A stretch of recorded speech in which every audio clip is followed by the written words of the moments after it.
Shalom friends, एक बार फिर से आप सभी का स्वागत है। आज मैं आपके लिए लेकर आई हूँ एक 1 ईयर बाइबल रीडिंग कैलेंडर। अगर आपका कोई बाइबल रीडिंग रूटीन नहीं है और आप कभी भी अपनी पूरी बाइबल कंप्लीट नहीं कर पाए हैं, तो ये वीडियो आपके लिए है। इसमें ओल्ड टेस्टमेंट और न्यू टेस्टमेंट के सभी चैप्टर्स को डे वाइज ऑर्गेनाइज किया गया है। डे 1 से लेकर डे 365 तक के सभी चैप्टर्स आपको यहाँ मिलेंगे। डे 365 पर आप अपनी पूरी बाइबल कंप्लीट कर पाएंगे, तो आप इसके द्वारा आशीषित हों। और अगर आपको ये वीडियो पसंद आती है तो आप अपने फैमिली और फ्रेंड्स से शेयर करें, और अगर आप चाहें तो आप सब्सक्राइब, लाइक और कमेंट भी करें और बेल आइकन को प्रेस करके नोटिफिकेशन ऑन करना ना भूलें। सो प्रेज द लॉर्ड, शालोम to everyone. Let's get started. Day 124, chapter number 8, वाचा के संदूक का मंदिर में लाया जाना। तब सुलेमान ने इजरायली पुरनियों को और गोत्रों के सब मुख्य पुरुषों को भी, जो इजरायलियों के पूर्वजों के घरानों के प्रधान थे, यरूशलेम में अपने पास इस विचार से इकट्ठा किया कि वे यहोवा की वाचा का संदूक दाऊदपुर अर्थात सियोन से ऊपर ले आएं। अतः सब इजरायली पुरुष एतानीम नामक 7वें महीने के पर्व के समय राजा सुलेमान के पास इकट्ठे हुए। जब सब इजरायली पुरनिये आए, तब याजकों ने संदूक को उठा लिया और यहोवा का संदूक और मिलाप का तंबू और जितने पवित्र पात्र उस तंबू में थे, उन सबों को याजक और लेवीय लोग ऊपर ले गए। और राजा सुलेमान और समस्त इजरायली मंडली जो उसके पास इकट्ठी हुई थी, वे सब संदूक के सामने इतने भेड़ और बैल बलि कर रहे थे, जिनकी गिनती किसी रीति से नहीं हो सकती थी। तब याजकों ने यहोवा की वाचा का संदूक उसके स्थान को अर्थात भवन के पवित्र स्थान में, जो परम पवित्र स्थान है, पहुंचाकर करूबों के पंखों के नीचे रख दिया। करूब संदूक के स्थान के ऊपर पंख ऐसे फैलाए हुए थे कि वे ऊपर से संदूक और उसके डंडों को ढाके थे। डंडे तो इतने लंबे थे कि उनके सिरे उस पवित्र स्थान से, जो पवित्र स्थान के सामने था, दिखाई पड़ते थे, परंतु बाहर से वे दिखाई नहीं पड़ते थे। वे आज के दिन तक यही हैं। संदूक में कुछ नहीं था, उन 2 पटरियों को छोड़ जो मूसा ने होरेब में उसके भीतर उस समय रखी, जब यहोवा ने इजरायलियों के मिस्र से निकलने पर उनके साथ वाचा बांधी थी। जब याजक पवित्र स्थान से बाहर निकले, तब यहोवा के भवन में बादल भर गया, और बादल के कारण याजक सेवा टहल करने को खड़े न रह सके, क्योंकि यहोवा का तेज यहोवा के भवन में भर गया था।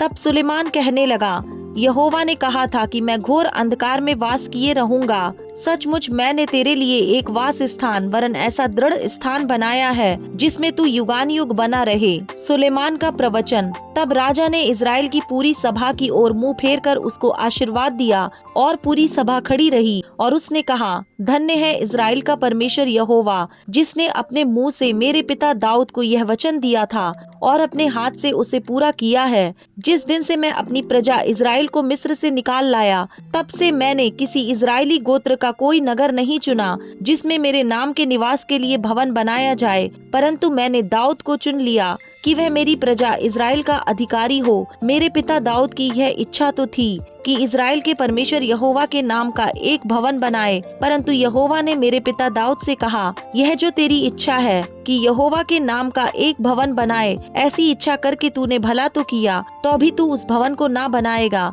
तेरा जो निज पुत्र होगा वही मेरे नाम का भवन बनाएगा। यह जो वचन यहोवा ने कहा था, उसे उसने पूरा भी किया है। और मैं अपने पिता दाऊद के स्थान पर उठकर यहोवा के वचन के अनुसार इजराइल की गद्दी पर विराजमान हूँ, और इजराइल के परमेश्वर यहोवा के नाम से इस भवन को बनाया है। और इसमें मैंने एक स्थान उस संदूक के लिए ठहराया है, जिसमें यहोवा की वह वाचा है, जो उसने हमारे पुरखाओं से मिस्र देश से निकालने के समय उनसे बांधी थी। सुलेमान की प्रार्थना। तब सुलेमान इजराइल की पूरी सभा के देखते यहोवा की वेदी के सामने खड़ा हुआ और अपने हाथ स्वर्ग की ओर फैलाकर कहा, हे यहोवा, हे इजराइल के परमेश्वर, तेरे समान ना तो ऊपर स्वर्ग में और ना नीचे पृथ्वी पर कोई ईश्वर है। तेरे जो दास अपने संपूर्ण मन से अपने को तेरे सम्मुख जानकर चलते हैं, उनके लिए तू अपनी वाचा पूरी करता है और करुणा करता रहता है। जो वचन तूने मेरे पिता दाऊद को दिया था, उसका तूने पालन किया है। जैसा तूने अपने मुंह से कहा था, वैसा ही अपने हाथ से उसको पूरा किया है, जैसा कि आज है। इसलिए अब हे इजराइल के परमेश्वर यहोवा, इस वचन को भी पूरा कर जो तूने अपने दास मेरे पिता दाऊद को दिया था। तेरे कुल में मेरे सामने इजराइल की गद्दी पर विराजने वाले सदैव बने रहेंगे। इतना हो कि जैसे तू स्वयं मुझे सम्मुख जानकर चलता रहा, वैसे ही तेरे वंश के लोग अपनी चाल चलन में ऐसी ही चौकसी करें। इसलिए अब हे इज़राइल के परमेश्वर, अपना जो वचन तूने अपने दास मेरे पिता दाऊद को दिया था, उसे सच्चा सिद्ध कर। क्या परमेश्वर सचमुच पृथ्वी पर वास करेगा? स्वर्ग में वरन सबसे ऊंचे स्वर्ग में भी तू नहीं समाता, फिर मेरे बनाए हुए इस भवन में कैसे समाएगा? तो भी हे मेरे परमेश्वर यहोवा, अपने दास की प्रार्थना और गिड़गिड़ाहट की ओर कान लगाकर मेरी चिल्लाहट और यह प्रार्थना सुन जो मैं आज तेरे सामने कर रहा हूँ, कि तेरी आंख इस भवन की ओर अर्थात इसी स्थान की ओर जिसके विषय तूने कहा है मेरा नाम वहाँ रहेगा, रात दिन खुली रहें। और जो प्रार्थना तेरा दास इस स्थान की ओर करे उसे तू सुन ले। और तू अपने दास और अपनी प्रजा इज़राइल की प्रार्थना जिसको वे इस स्थान की ओर गिड़गिड़ा के करें उसे सुनना, वरन स्वर्ग में से जो तेरा निवास स्थान है सुन लेना और सुनकर क्षमा करना। जब कोई किसी दूसरे का अपराध करे और उसको शपथ खिलाई जाए और वह आकर इस भवन में तेरी वेदी के सामने शपथ खाए, तब तू स्वर्ग में सुनकर अर्थात अपने दासों का न्याय करके दुष्ट को दुष्ट ठहरा और उसकी चाल उसी के सिर लौटा दे, और निर्दोष को निर्दोष ठहराकर उसके धर्म के अनुसार उसको फल देना।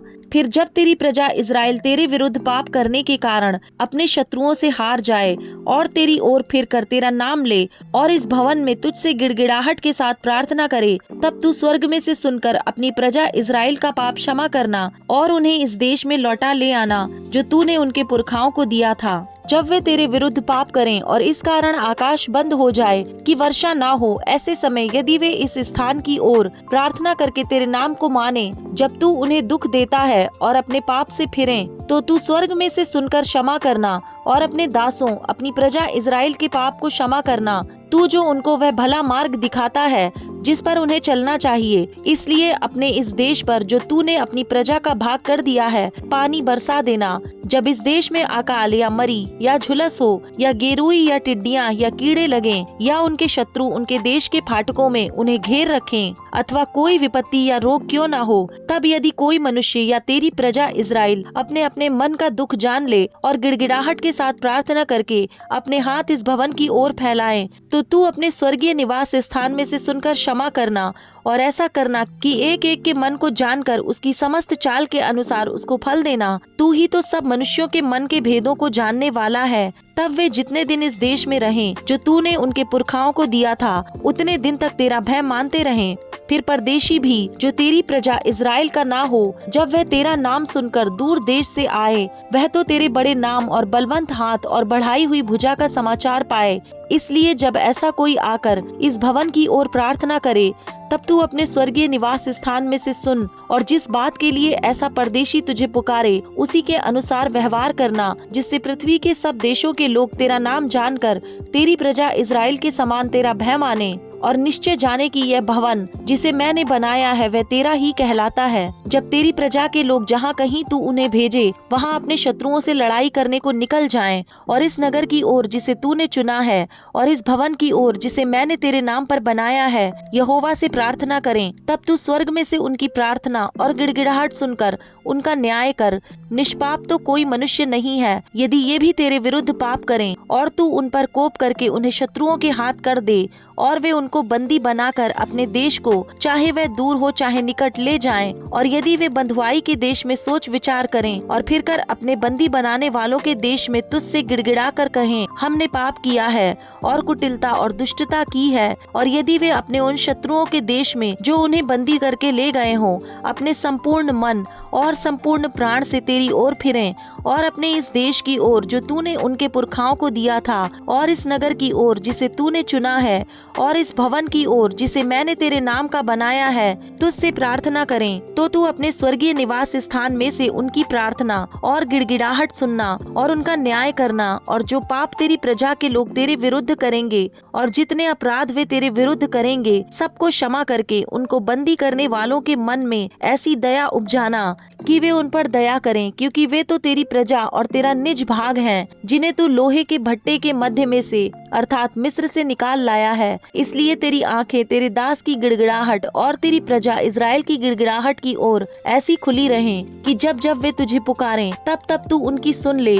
क्योंकि हे प्रभु यहोवा, अपने उस वचन के अनुसार जो तूने हमारे पुरखाओं को मिस्र से निकालने के समय अपने दास मूसा को दिया था, तूने इन लोगों को अपना निज भाग होने के लिए पृथ्वी की सब जातियों से अलग किया है। सुलेमान का आशीर्वाद। जब सुलेमान यहोवा से यह सब प्रार्थना गिड़गिड़ाहट के साथ कर चुका, तब वह जो घुटने टेके और आकाश की ओर हाथ फैलाए हुए था, यहोवा की वेदी के सामने से उठा और खड़ा हो समस्त इजरायली सभा को ऊंचे स्वर से यह कहकर आशीर्वाद दिया, धन्य है यहोवा, जिसने ठीक अपने कथन के अनुसार अपनी प्रजा इजराइल को विश्राम दिया है। जितनी भलाई की बातें उसने अपने दास मूसा के द्वारा कही थीं, उनमें से एक भी बिना पूरी हुए नहीं रहीं। हमारा परमेश्वर यहोवा जैसे हमारे पुरखाओं के संग रहता था, वैसे ही हमारे संग भी रहे।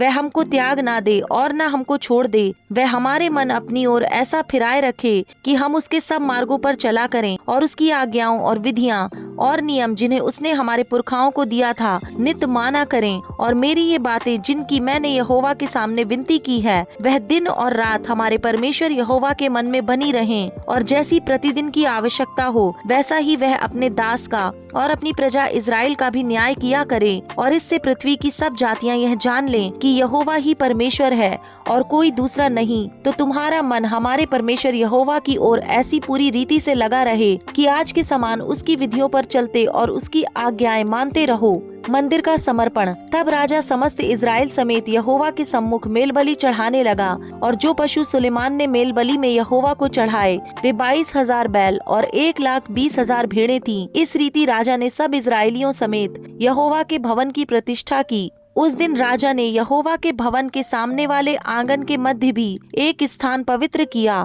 और होम बलि और अन्न बलि और मेल बलियों की चर्बी वहीं चढ़ाई, क्योंकि जो पीतल की वेदी यहोवा के सामने थी वह उनके लिए छोटी थी। अतः सुलेमान ने और उसके संग समस्त इजराइल की एक बड़ी सभा ने, जो हमात की घाटी से लेकर मिस्र के नाले तक के सब देशों से इकट्ठी हुई थी, 2 सप्ताह तक अर्थात 14 दिन तक हमारे परमेश्वर यहोवा के सामने पर्व को माना। फिर 8वें दिन उसने प्रजा के लोगों को विदा किया, और वे राजा को धन्य धन्य कहकर उस सब भलाई के कारण जो यहोवा ने अपने दास दाऊद और अपनी प्रजा इजराइल से की थी, आनंदित और मगन होकर अपने अपने डेरे को चले गए।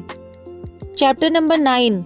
सुलेमान को परमेश्वर का दर्शन। जब सुलेमान यहोवा के भवन और राजभवन को बना चुका और जो कुछ उसने करना चाहा था उसे कर चुका, तब यहोवा ने जैसे गिबोन में उसको दर्शन दिया था, वैसे ही दूसरी बार भी उसे दर्शन दिया। यहोवा ने उससे कहा, जो प्रार्थना गिड़गिड़ाहट के साथ तूने मुझसे की है उसको मैंने सुना है। यह जो भवन तूने बनाया है उसमें मैंने अपना नाम सदा के लिए रखकर उसे पवित्र किया है, और मेरी आंखें और मेरा मन नित्य वहीं लगे रहेंगे। और यदि तू अपने पिता दाऊद के समान मन की खराई और सिधाई से अपने को मेरे सामने जानकर चलता रहे और मेरी सब आज्ञाओं के अनुसार किया करे और मेरी विधियों और नियमों को मानता रहे, तो मैं तेरा राज्य इजराइल के ऊपर सदा के लिए स्थिर करूंगा, जैसे कि मैंने तेरे पिता दाऊद को वचन दिया था। तेरे कुल में इजराइल की गद्दी पर विराजने वाले सदा बने रहेंगे। परंतु यदि तुम लोग या तुम्हारे वंश के लोग मेरे पीछे चलना छोड़ दें और मेरी उन आज्ञाओं और विधियों को जो मैंने तुमको दी हैं ना माने और जाकर पराये देवताओं की उपासना करें और उन्हें दंडवत करने लगें, तो मैं इजराइल को इस देश में से जो मैंने उनको दिया है काट डालूंगा, और इस भवन को जो मैंने अपने नाम के लिए पवित्र किया है अपनी दृष्टि से उतार दूंगा। और सब देशों के लोगों में इजराइल की उपमा दी जाएगी और उसका दृष्टांत चलेगा। और यह भवन जो ऊंचे पर रहेगा, तो जो कोई इसके पास होकर चलेगा वह चकित होगा और ताली बजाएगा, और वे पूछेंगे, यहोवा ने इस देश और इस भवन के साथ क्यों ऐसा किया है? तब लोग कहेंगे, उन्होंने अपने परमेश्वर यहोवा को जो उनके पुरखाओं को मिस्र देश से निकाल लाया था तज कर पराये देवताओं को पकड़ लिया और उनको दंडवत की और उनकी उपासना की। इस कारण यहोवा ने यह सब विपत्ति उन पर डाल दी। सुलेमान का हीराम के साथ समझौता। सुलेमान को यहोवा के भवन और राजभवन दोनों के बनाने में 20 वर्ष लग गए। तब सुलेमान ने सोर के राजा हीराम को, जिसने उसको मनमाने देवदारू और सनोवर की लकड़ी और सोना दिया था, गलील देश के 20 नगर दिए। जब हीराम ने शोर से जाकर उन नगरों को देखा जो सुलेमान ने उसको दिए थे, तब वे उसको अच्छे ना लगे। तब उसने कहा, हे मेरे भाई, ये कैसे नगर तूने मुझे दिए हैं? और उसने उनका नाम कबूल देश रखा, और यही नाम आज के दिन तक पड़ा है। फिर हीराम ने राजा के पास 120 की कार सोना भेजा था। सुलेमान के अन्य कार्य। राजा सुलेमान ने लोगों को जो बेगारी में रखा, इसका प्रयोजन यह था कि यहोवा का और अपना भवन बनाए, और मिल्लो और यरूशलेम की शहरपनाह और हासोर, मगिद्दो और गेरेज नगरों को दृढ़ करे। गेरेज पर मिस्र के राजा फिरौन ने चढ़ाई करके उसे ले लिया था और आग लगाकर फूंक दिया, और उस नगर में रहने वाले कनानियों को मार डाला, और उसे अपनी बेटी सुलेमान की रानी का निज भाग करके दिया था। अतः सुलेमान ने गेरेज और नीचे वाले बथोरेन, बालात और तामार को, जो जंगल में है, दृढ़ किया। ये तो देश में है। फिर सुलेमान के जितने भंडार वाले नगर थे और उसके रथों और सवारों के नगर, उनको वरन जो कुछ सुलेमान ने यरूशलेम, लबानोन और अपने राज्य के सब देशों में बनाना चाहा, उन सब को उसने दृढ़ किया। एमोरी, हित्ती, परिज्जी, हिब्बी और यबूसी जो रह गए थे, जो इजरायलियों में के ना थे, उनके वंश जो उनके बाद देश में रह गए और उनको इजरायली नष्ट ना कर सके, उनको तो सुलेमान ने दास करके बेगारी में रखा, और आज तक उनकी वही दशा है। परंतु इजरायलियों में से सुलेमान ने किसी को दास ना बनाया। वे तो योद्धा और उसके कर्मचारी, उसके हाकिम, उसके सरदार और उसके रथों और सवारों के प्रधान हुए। जो मुख्य हाकिम सुलेमान के कामों के ऊपर ठहर के काम करने वालों पर प्रभुता करते थे, ये 550 थे। जब फिरौन की बेटी दाऊदपुर से अपने उस भवन को आ गई जो सुलेमान ने उसके लिए बनाया था, तब उसने मिल्लो को बनाया। सुलेमान उस वेदी पर जो उसने यहोवा के लिए बनाई थी, प्रतिवर्ष 3 बार होम बलि और मेल बलि चढ़ाया करता था,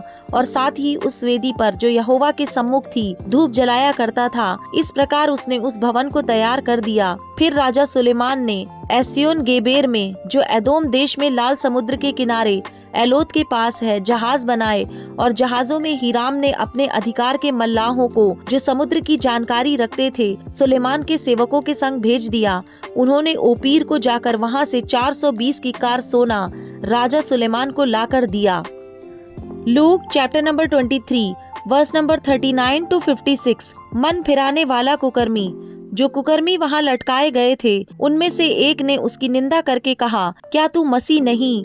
तो फिर अपने आप को और हमें बचा। इस पर दूसरे ने उसे डांट कर कहा, क्या तू परमेश्वर से भी नहीं डरता? तू भी तो वही दंड पा रहा है, और हम तो न्यायानुसार दंड पा रहे हैं, क्योंकि हम अपने कामों का ठीक फल पा रहे हैं। पर इसने कोई अनुचित काम नहीं किया। तब उसने कहा, हे यीशु, जब तू अपने राज्य में आए तो मेरी सुधि लेना। उसने उससे कहा, मैं तुझसे सच कहता हूँ कि आज ही तू मेरे साथ स्वर्ग लोक में होगा। यीशु का प्राण त्यागना। लगभग दोपहर से तीसरे पहर तक सारे देश में अंधियारा छाया रहा, और सूर्य का उजियाला जाता रहा, और मंदिर का पर्दा बीच से फट गया। और यीशु ने बड़े शब्द से पुकार कर कहा, हे पिता, मैं अपनी आत्मा तेरे हाथों में सौंपता हूँ। और यह कहकर प्राण छोड़ दिए। सूबेदार ने जो कुछ हुआ था देखकर परमेश्वर की बड़ाई की, और कहा, निश्चय यह मनुष्य धर्मी था। और भीड़ जो यह देखने को इकट्ठी हुई थी, इस घटना को देखकर छाती पीटती हुई लौट गई। पर उसके सब जान पहचान और जो स्त्रियां गलील से उसके साथ आई थी, दूर खड़ी हुई यह सब देख रही थीं। यीशु का गाड़ा जाना। वहाँ यूसुफ नाम का महासभा का एक सदस्य था, जो सज्जन और धर्मी पुरुष था, और उनकी योजना और उनके इस काम से प्रसन्न ना था। वह यहूदियों के नगर अरिमतिया का रहने वाला और परमेश्वर के राज्य की बाट जोहने वाला था। उसने पिलातूस के पास जाकर यीशु का शव मांगा, और उसे उतारकर मलमल की चादर में लपेटा और एक कब्र में रखा, जो चट्टान में खुदी हुई थी, और उसमें कोई भी ना रखा गया था। वह तैयारी का दिन था, और सबत का दिन आरंभ होने वाला था।